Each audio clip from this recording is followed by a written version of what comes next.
Hello guys, this is Miguel Olvera and today is day 117 of the 90-day challenge overtime for the law of attraction. And today we're going to talk about attitude.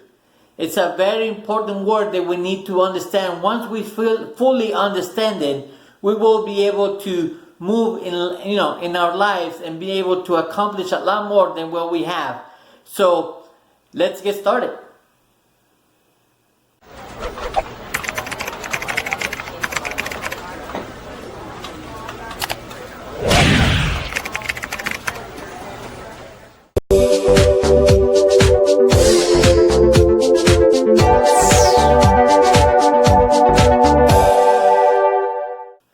Welcome back guys, this is Miguel Olvera and today is day 117 of the 90-day challenge for the law of attraction overtime. So what we're going to talk about today is day 117. By the way, today is day 9 of our summary of the 90-day challenge. So if you haven't seen me or this is the first time you see this video, I have created about 116 videos 117 videos with this one. It talks about the law of attraction and how to become a better person, how to reach your goals, how to become more productive, and how to be able to become a better person down the road. How can you achieve, how can you attract whatever you need necessary for you to be able to do that. So in this summary, I'm going to be talking about attitude. Attitude is a very important word and we need to find out what it is. So if you go down the road, I'm pretty sure you have heard either someone saying to another person, or probably you told someone, hey, you have a bad attitude. Oh, the opposite, hey, you have a good attitude. But what attitude really is? If you start asking people, most people might not know the answer to what attitude is. So I'm going to give you the answer to what attitude really is. Attitude is the composite of your thoughts, feelings, and actions. So, once again, attitude is the composite of your thoughts, your feelings, and your actions. So, when you have a person that is having a bad attitude, the person is actually thinking bad thoughts and actually feeling bad and actually reacting or creating bad behaviors. So that's why you say, you know what, you have a bad attitude about whatever. I mean, if you have kids, I'm pretty sure you know what I'm talking about in terms of their attitude sometimes. So, if you come and really understand what attitude is, and attitude, once again, is the composite of your thoughts, feelings, and actions, you will be able to actually understand exactly how to change your attitude in regards to certain things that you want to trying to accomplish. So, yesterday, I told you guys about a quote that I got from one of my mentors.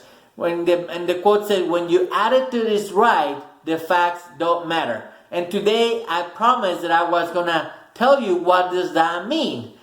When your attitude is right, the facts don't matter. Let's find out first what facts. Facts are nothing less or more than other people's opinion.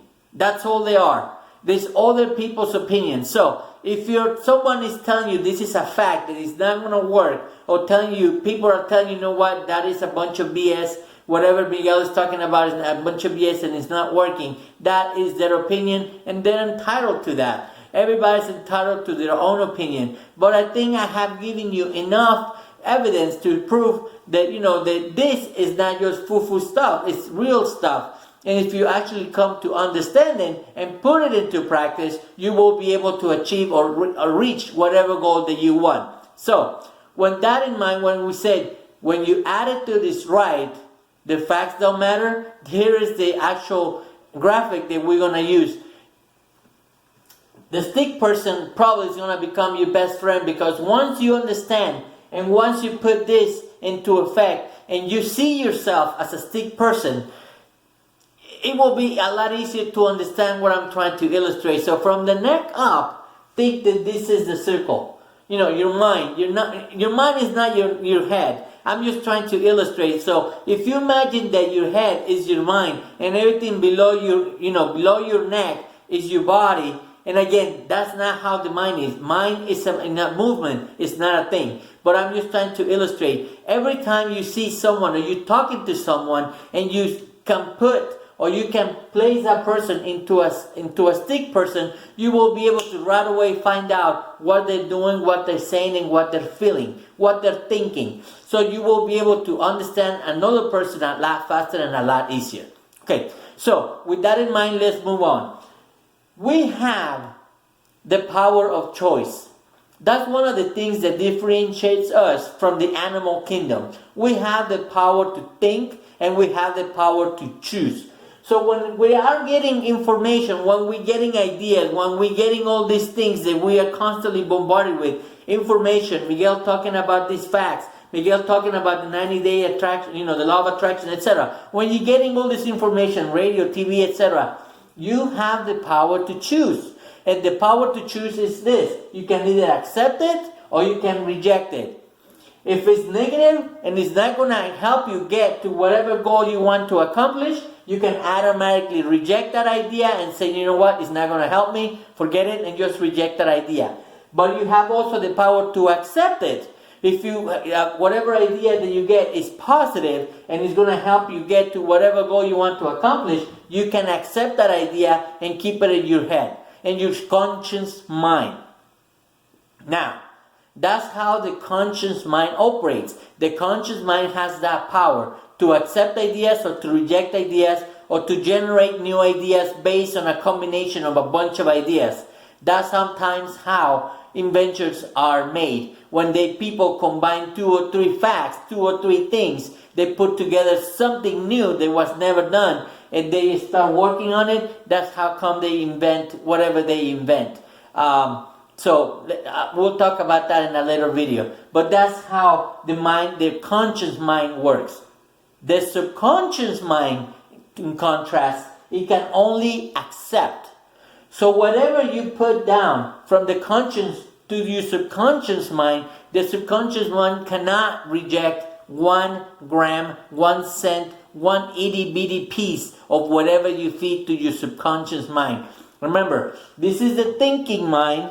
The top part, or your conscious mind. The bottom is the subconscious mind, or your feeling, emotional mind. Okay? So, once you have made up your mind, whatever when we talk about, or just made up my mind, it's up in the conscience, you start passing this information, that information to your subconscious mind. You start getting emotionally involved. You start getting emotionally feeling about whatever you're trying to accomplish. Your body has nothing to do. Your body is just an instrument of the mind. Your body is just a tool.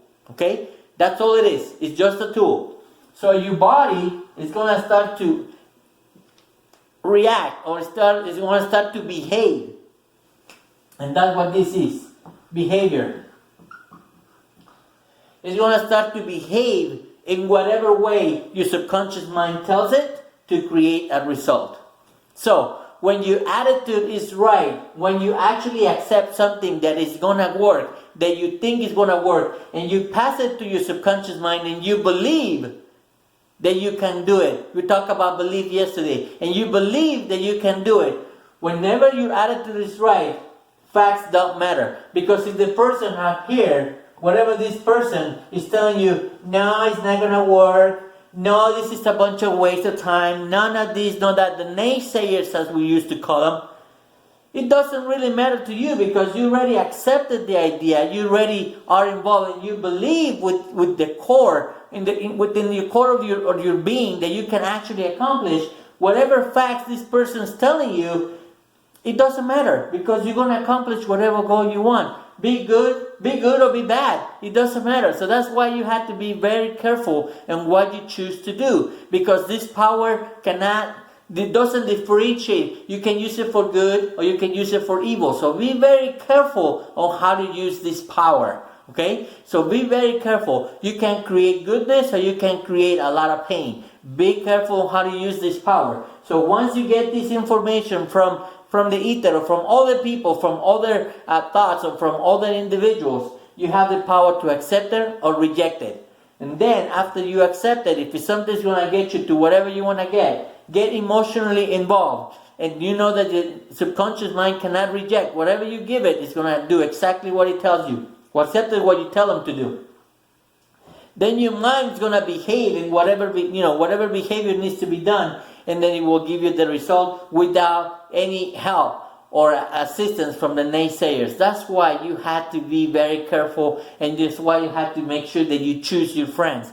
Now that you know how we work and how the mind works and how you can create whatever you want, you have to be careful on who you listen to. Yesterday we talked about that. So if you listen to the naysayers and you listen to people telling you it's not going to work, guess what? It's not going to work. But if you stop listening to them and you actually follow someone who has already accomplished whatever you're looking for, then you will be able to accomplish any goal you want.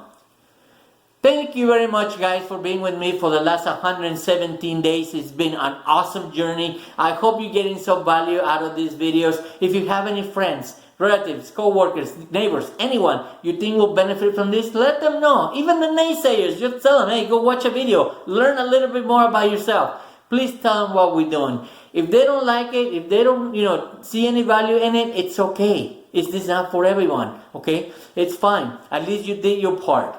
Please turn on post notifications up here so you know when the next video is coming out. Up here for Instagram, down here for Facebook and YouTube. Also, make sure that you are subscribing to the channel, like, follow, and tag. And if you have any questions, please put them in the comments below so I will be able to answer your questions and help you with anything you want. You already have my business email. You will be able to reach me that way, or you can send me a personal or an instant message. That way I can help you right away. Thank you very much for being with me for the last 11-12 minutes and for the last 117 if you've been following me from the beginning. Thank you very much, guys. Have a great day. Tomorrow we have another fantastic day. You don't want to miss it. So make sure that you turn on your post notifications up here or down here. Thank you very much, guys. Have a great day, and I'll see you tomorrow.